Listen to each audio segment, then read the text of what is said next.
주님 은혜가 우리 성도들 모두에게 함께하기를 예수님 이름으로 간절히 축원합니다. 여러 가지 도전이 많은 상황에서 9월을 시작하게 되었습니다. 본래 계획은 9월은 전도의 달입니다. 하나님 앞에 영혼 살리는 일에 열심을 낼 수 있는 9월이 되기를 원합니다.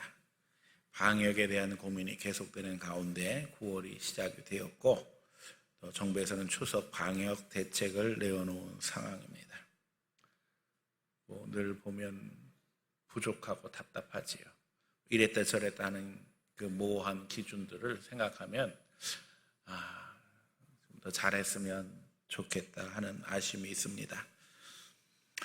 이런 상황에서 직격탄을 맞은 자영업자들의 항의는 계속되고, 또 이제 거의 대부분의 국민들은 무덤덤한 상황이 되어가고 있습니다. 지친 국민들은 이제 해야 할 것은 해야 한다는 생각 속에서 자기 자리를 잡아가고 있는 형편이 되고 있습니다. 교회도 추석 이후에는 모든 것을 정상화하기 위해서 기도하며 사역을 준비하고 있습니다. 오늘 오후 예배 청년부 헌신 예배입니다.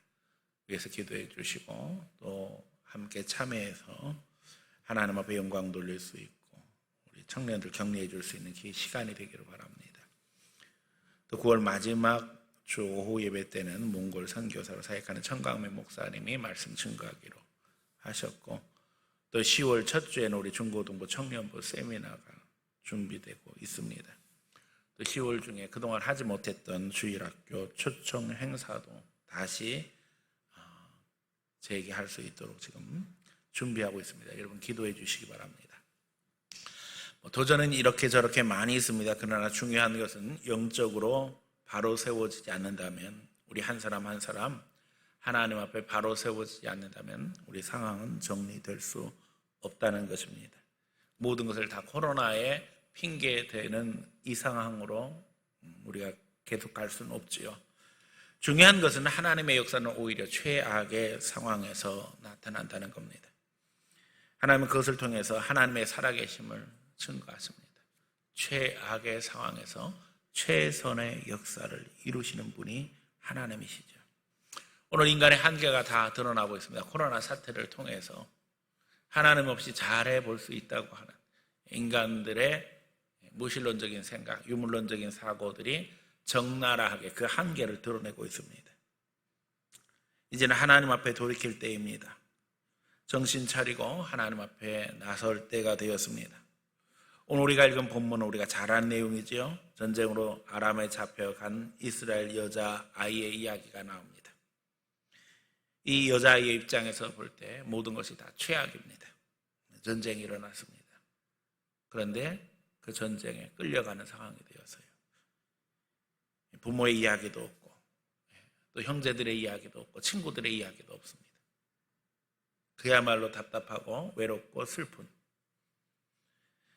북이스라엘도 최악입니다. 어린아이 하나도 지켜주지 못하는 나라, 불신앙의 늪에 빠져서 헤어나오지 못하는 것이 이 북이스라엘의 형편이었습니다. 이 시대에 하나님의 위대한 종 엘리사가 사역하고 있었음에도 불구하고 안타깝게 그지없는 상황은 계속되고 있었습니다. 아합의 불신앙, 또 잘못된 정치로 말미암아 예후가 반란을 일으켜서 정당성을 갖고 예후가 정치를 시작했지만 사실은 별반 달라진 것이 없었습니다. 영적으로 나아져야 하는데 그렇지 못했다는 겁니다. 하나님을 떠난 이스라엘의 모습은 비참할 수뿐이 없었고 초라할 수뿐이 없었습니다. 이유는 간단합니다. 하나님이 도와주시지 않는데, 하나님이 붙잡아 주시지 않는데 이스라엘이 어떻게 설 수 있겠습니까? 이스라엘의 가치는 하나님이 붙잡고 계실 때만 드러나는 것입니다. 그런데 이스라엘이 하나님을 자꾸 거역합니다. 결국 하나님은 이방인을 몽둥이로 들어 사용하시는 것입니다. 아람은 몽둥이가 되었고 이스라엘은 늘 전투에서 패배합니다. 그게 일상이 되었습니다. 나만이 이스라엘의 선지자를 찾아가려 할 때에 아람 왕은 이스라엘 왕에게 편지를 써서 보내지요. 그때 이스라엘 왕은 걱정합니다. 이걸 빌미로 해서 아람이 우리에게 시비를 걸려고 하는구나. 이제 전쟁을 할 준비를 해야 되는 상황이 되었으니 어떻게 하면 좋겠느냐. 내가 하나님이냐. 어떻게 사람을 고칠 수 있겠느냐. 여러분, 아람 왕의 의도는 전혀 그런 게 아니었습니다. 진짜 나아만이 고침받아야 되는데 온갖 방법 써봤지만 안 되는 상황에서 이스라엘 왕에게 이스라엘로 간다고 하니까는 편지를 써서 보내는 것입니다.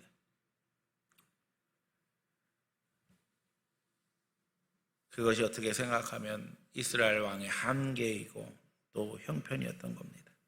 그러나 그 와중에 포로로 잡혀간 이 어린 여자아이는 하나님께 대한 확신으로 가득 차 있었습니다. 그래서 당당히 이야기합니다.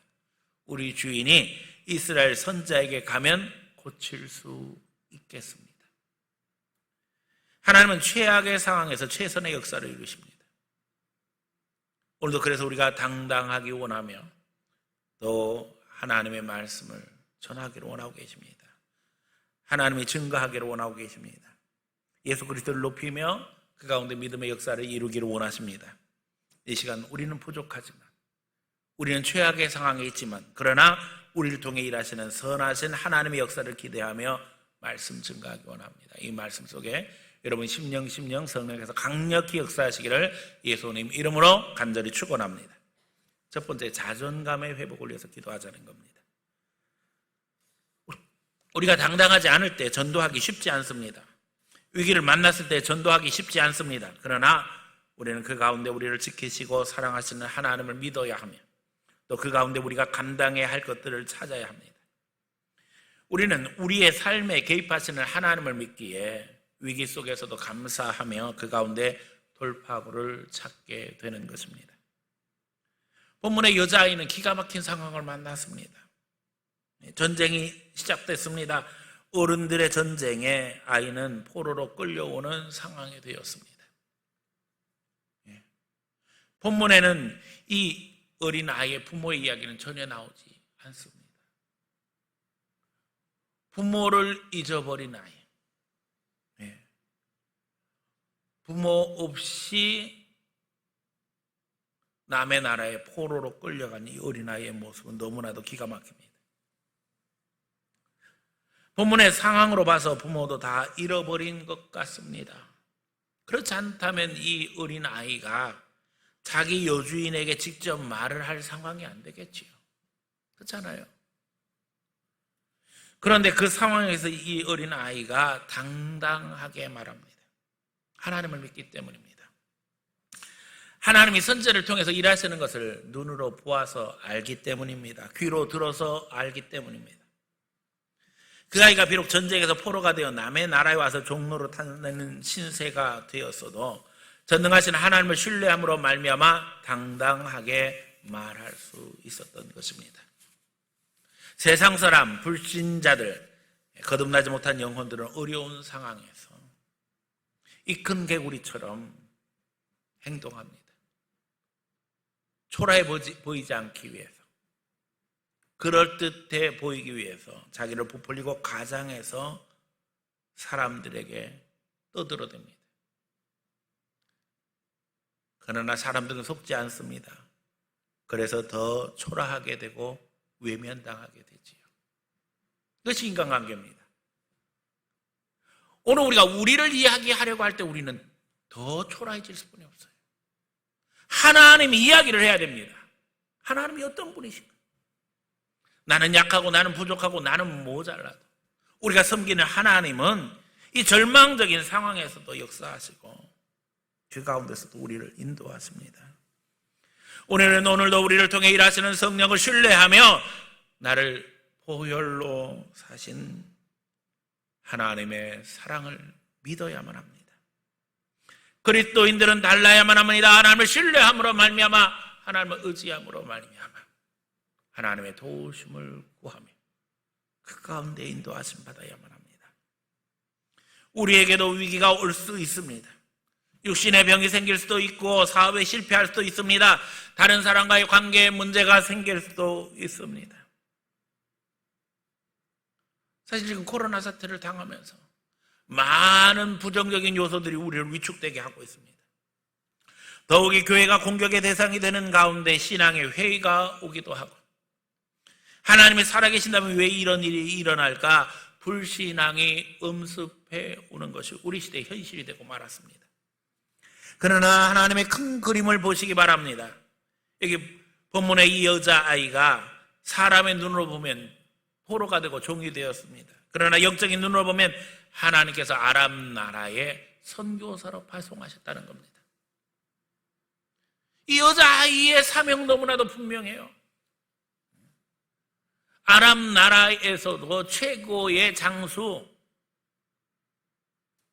왕에게 총애를 받는 최고 신하 나만의 집에 하나님이 파송한 거예요.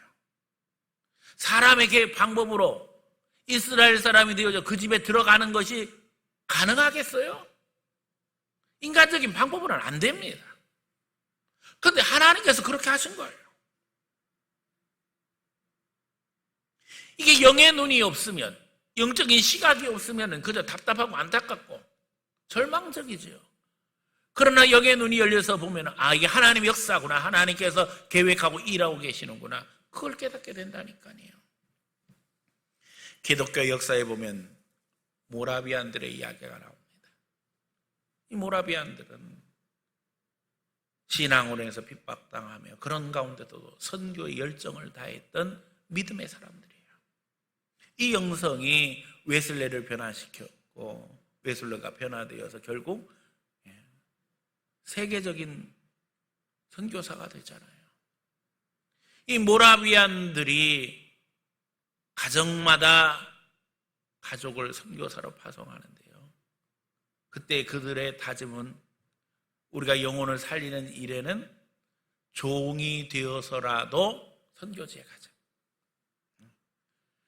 당시 종된다는 것은요, 모든 자유, 인권, 행복을 포기하는 거였어요. 사람으로서 종되기 원한다는 것은 상식적으로 불가능한 겁니다. 그러나 그들의 마음은 예수님이 그렇게 하셨는데, 예수님이 종처럼 낮아셨는데 우리는 그럼 종 되자. 그래서 가서 복음 전하자.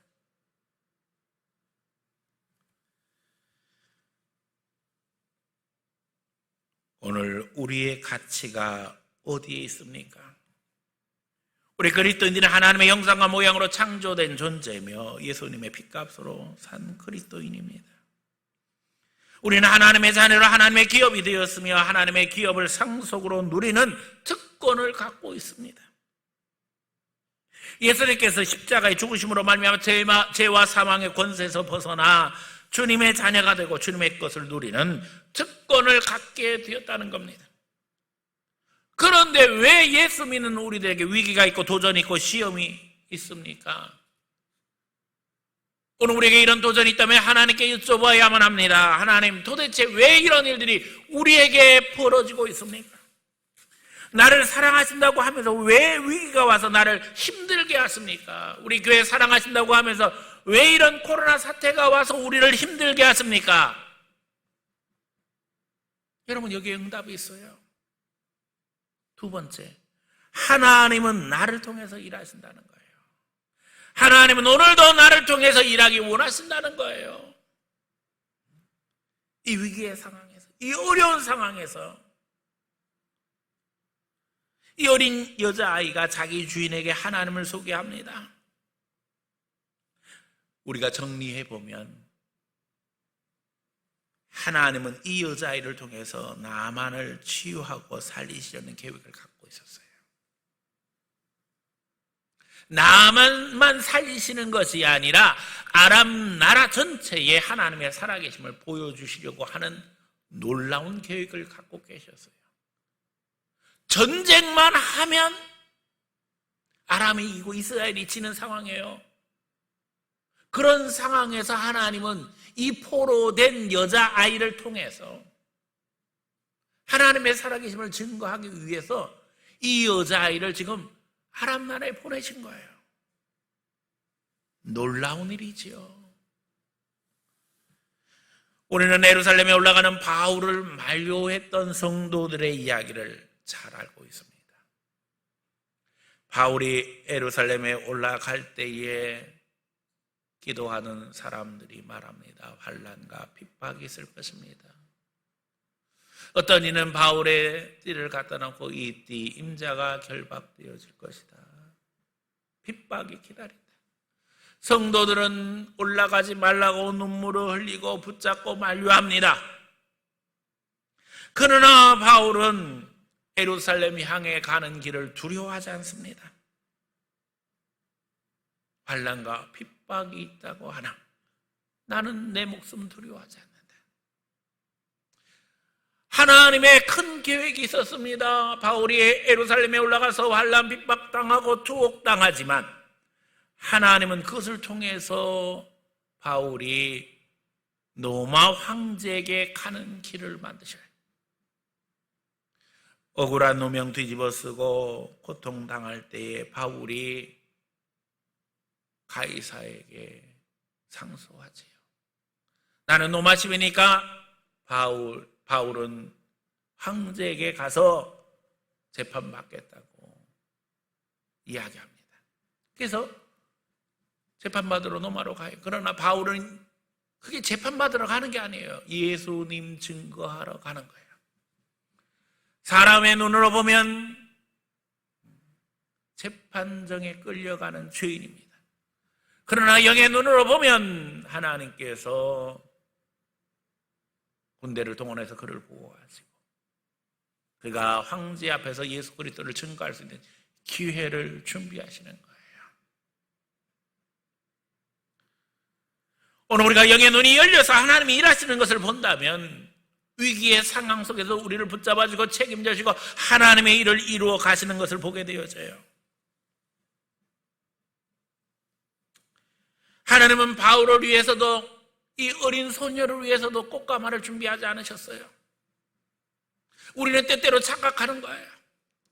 내가 바울이 된다면, 오늘 본문의 어린 소녀가 된다면 하나님이 꽃가마에 태우셔서 로마도 가게 하시고 아람 나라도 가게 하시겠지. 여러분, 절대 꽃가마는 없습니다. 우리는 때때로 주의 일을 하면서도 영광 받기를 원합니다. 그러나 그것은 마귀가 주는 착각입니다. 우리가 이 세상에서 영광 받는다면 하늘의 상급은 어디에 있겠습니까? 어디서 상급을 얻을 수 있겠습니까? 하나님은 우리가 어려운 중에 하나님의 일을 감당하게 하심으로 하나님의 능력으로 체험받게 하십니다. 그것을 통해 하나님의 비밀을 드러내시고 하나님의 역사를 이루어 가십니다. 바울은 주의 일을 감당하면서 하늘의 용기와 위로를 얻게 되어집니다. 그래서 고백하잖아요. 내게 능력 주시는 자 안에서 나는 모든 것을 다 감당할 수 있다는. 여러분, 능력 주시는 자 안에서 오늘도 우리는 모든 것을 넉넉히 감당하게 되는 줄로 믿습니다. 이사야는 고백합니다. 물 가운데 지날지라도 불 가운데 지날지라도 하나님이 우리 지켜주신다는 거예요. 아니, 왜 하나님께서 물도 없애주시고 불도 없애주시고 왜 거기를 지나게 하셔요? 우리는 물도 없애지고 불도 없어지기를 기도하지요. 그러나 하나님은 그게 아니라 물을 지나가면서 불을 지나가면서 보호하시는 하나님의 은혜를 체험하고 영광 돌리게 하신다니까요. 이 코로나 사태가 없어졌으면 좋겠다 이게 아니라 이 코로나 사태를 지나가면서도 하나님이 우리를 지켜주시는 것을 깨닫고 그 가운데 살아계신 하나님을 만나게 하시는 것이 하나님의 방법입니다. 하나님의 능력을 얻는 비결은 내가 연약할 때, 내가 힘들 때, 내가 부족할 때 주의 일을 하는 겁니다. 왜요? 거기서 부어지는 성령의 은사를 체험하게 되는 거예요. 이것은 전쟁에서 연약한 곳을 강하게 하기 위해서 물자와 병력이 보내지는 것과 똑같은 원리입니다. 우리가 다 영적 전쟁을 하고 있어요. 그런데 우리가 영적 전쟁에 참여하고 있잖아요.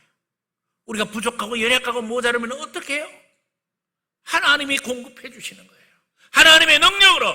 그런데 영적 전쟁에 참여하지 않고 있다면 우리는 그 보호하심, 그 은혜를 누릴 수가 없어요. 우리는 부족합니다. 그러나 나와 함께 하시는 하나님은 강대하십니다. 그러기에 내가 부족할 때 내 편이 되시고 나를 도와주시고 나를 채워주시는 하나님의 능력으로 오늘도 하나님이 우리를 초청하고 계십니다. 하나님이 내 편이 되십니다. 그러므로 부족해도 우리가 할 수만 있으면 하나님의 주력 부대가 되어야 합니다. 최전선에서 어떻게 하면 하나님의 영광 드러낼 수 있을까? 각오하면서 믿음으로 도전하지 않으면 안 된다니까요. 구경꾼 되어서는 안 돼요.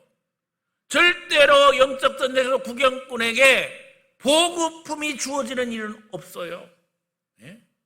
주력 부대가 되어질 때에 하나님이 전적으로 도와주시고 전적으로 책임져 주시고 붙잡아 주시는 겁니다. 형편 나아지면 할 것이다. 착각하지 마시기 바랍니다. 더욱이 형편이 나아지게 해주시면 하겠다고 하나님과 딜하지 마세요. 하나님과 딜하지 마세요. 조건부로 하나님 앞에 요구하지 마세요. 그러면 결국 있던 것도 다 날아갑니다. 이게 마귀 방법이라니까요. 마귀는 자꾸 우리에게 이야기해요. 너 형편 안 되잖아. 형편 나아지면 해. 하나님 앞에 얘기해.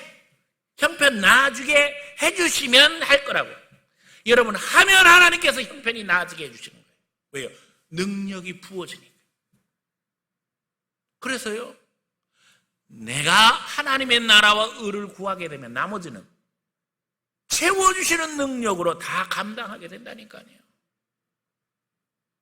그 진리를 깨닫지 못하면, 그 원리를 깨닫지 못하면 우리는 그날마다 핑계대기 바쁜 거예요. 상황과 형편은 늘 안 좋거든요. 그러나 그걸 돌파하고 나갈 때 거기에 도우시는 하나님, 거기에 역사하시는 성령님을 체험함으로 말미암아 믿음의 열매를 거두게 되는 것입니다. 여러분, 어차피 내 것은 처음부터 없어요. 다 주님의 것입니다. 내 형편, 내 사정도 주님이 더 잘 아십니다. 그러므로 우리는 상황과 형편을 생각할 것이 아니라 어떻게 하면 하나님을 기쁘시게 할까? 어떻게 하면 하나님 앞에 복음 전하며 한 영혼이라도 더 살릴 수 있을까? 내 주의 영혼들을 향해 관심을 갖고 또 기도하는 가운데 그 영혼들을 그리스도 앞에 초청해야만 합니다. 오늘 우리가 이 시대에 이 여자아이와 같아져야 된다는 거예요. 내 자랑할 거 아무것도 없어요. 오직 하나님 높이고 하나님 자랑하면 되는 거예요. 위기를 만난 인생들을 향해서 나를 보라고 하는 것이 아니라 주님을 보아라. 하나님이 살아서 역사하신다. 나도 힘들고 어렵지만은 하나님 바라보고 견딘다. 세 번째, 결과를 하나님 앞에 맡기자는 겁니다. 나만은 자기 왕에게 이야기를 하며 이스라엘 왕은 그 이야기 듣고 편지를 써서 치유를 부탁합니다. 편지 받고 이스라엘 왕은 걱정부터 합니다. 이제 빌미를 만들어서 아람이 우리를 공격하게 되는 것이 아니냐, 시비 걸려고 하는 것이 아니냐. 이게 인간의 한계입니다. 우리가 책임질 수 없는 부분까지 걱정하고 그것 때문에 힘들어하고 고통스러워하는 게 이게 우리의 모습입니다. 여러분, 우리가 책임질 수 없는 부분은 하나님께 맡겨야죠. 또 이 하나님의 역사를 바라보면서 드디어 하나님이 기회를 주셨구나, 우리 하나님이 치료하시면은 나만이 하나님 편이 되겠구나 기대할 수 있잖아요. 하나님을 신뢰하고 의지하면 하나님이 역사하십니다. 우리 힘으로 되는 것이 아니라 예수 그리스도 보혈의 능력으로 되는 것입니다. 왕이면 뭐합니까? 어린애만한 믿음도 없으니 그 나라가 행복하겠어요? 대통령이 되면 뭘 할 것이고 재벌이 되면 뭘 하겠느냐 이거예요. 애만한 믿음도 없으면 그런 사람 대통령 되면 나라를 말아먹는 것이고 그런 사람 재벌 되면 회사를 말아먹는 거예요. 어려운 문제로 힘들어하는 이들이 너무나도 우리 주위에 많습니다. 심지어는 우리 자신도 힘들다고 말합니다.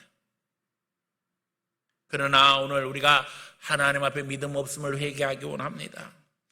힘들 때 힘주시는 하나님을 의지하지 못했음을 회개하기 원합니다. 우리 힘의 근원이 어디에 있는가? 우리가 이길 능력이 어디로부터 오는가를 잊어버리고 있다는 거예요. 지금까지 내 힘, 내 방법, 내 생각으로 할 수 있다고 착각한 거지요. 애초부터 우리 인생은 하나님이 도와주셔야 됩니다. 하나님 의지하지 않으려고는 돌파할 방법이 없는 거예요. 근데 지금까지 힘겹게 살았죠. 내 힘, 내 방법으로 해보려고 했으니까. 하나님 빼놓고 하려고 하면 결국에 그 결과는 너무나도 비참해요. 결과를 하나님 앞에 내어 맡겨야만 합니다. 물에 빠진 이는 지푸라기라도 붙잡는다고 하지요. 그런데 우리가 가진 건 지푸라기가 아니에요. 예수 그리스도의 생명줄입니다. 여러분, 물에 빠진 이들에게 이 예수 생명줄을 던져야지요. 하나님은 나를 통해서 생명의 역사, 능력의 역사를 이루기를 원하셔요. 내가 말 한마디, 하나님 앞에 돌아와서 하나님 바라보고 믿음으로 살아야 한다고 이야기할 때 거기에 능력이 나타나는 거예요. 예수 그리스도의 구원의 역사가 나타나는 거예요. 제가 늘 강조하잖아요. 히브리서 11장 40절, 하나님이 우리 위해서 더 좋은 것을 예비하셨은즉 우리가 아니면 저희로 온전함을 이루지 못하게 하려 하십니다. 우리가 아니면 안 된다니까요. 우리가 증거해야 돼요. 전하는 이가 없는데 어찌 들을 수 있겠어요? 우리가 예수님 전해야지요. 인류의 구원이고 인류의 소망이신 예수를 증거할 때 영혼이 살아나는 겁니다. 예수 생명이 그 심령에게 역사됨으로 말미암아 믿음의 열매가 나타나는 거예요. 지금 우리 주위에 낙심하고 절망한 가운데 괴로워하는 심령들 너무나도 많아요. 교회 다니다가 쉬고 있는 사람들 너무나도 많잖아요. 다 살려내야죠. 이제는 회복의 역사를 이룰 때입니다. 이 혼란에서 우리를 치유하시고 살리시는 분은 오직 예수님이십니다. 증거할 때 능력이 나타납니다. 나는 연약하지만 내 안에 역사하시는 성령을 신뢰하고 행동할 때 하나님은 우리를 통해서 영혼을 살리십니다. 지금이 기회입니다. 부흥의 역사를 기대하며, 회복의 역사를 기대하며, 치유의 역사를 기대하며 하나님 앞에 기도하고, 여러분 입을 벌려 증거할 수 있는 성도들 되시기를 축원합니다. 주위를 살펴보시기 바랍니다. 낙심하고 도태하고 외로워하고 힘들어하는 심령들이 있습니다. 찾아내야 합니다. 신음하는 이들을 찾아내야만 합니다. 나만은 아람 최고의 장수며 최고 신하였어요. 하지만 숨길 수 없는 고통이 있었습니다. 나병으로 고통당하며 괴로워하고 있었어요. 그것은 육신의 고통일 뿐만 아니라 영적인 고통이었어요. 왜냐하면 당시의 나병은 천역으로 알려졌었어요. 이건 하나님이 주시는 징계로 사람들은 인식했어요. 그런데 전쟁을 이끌며 나라를 이끌며 하나님의 저주를 받았다고 하는 것이 얼마나 안타까운 일입니까? 리더십을 발휘해야 되는데 하나님께 저주받은 사람의 말을 누가 듣겠어요? 기가 막힌 일이죠. 완벽한 인생은 어디에도 없습니다. 나만이 전쟁하면 승리하고 왕의 총애를 받으니까 완벽해 보여요. 아니잖아요. 들어가 보니까는 나병 환자예요. 포장이 그럴듯하게 보일수록 속은 무너져 내리고 있습니다. 이게 오늘 우리 시대의 현실이지요. 껍데기는 그럴듯한데 속은 무너져 가고 있어요. 오늘 이게 한국 사회의 모습입니다.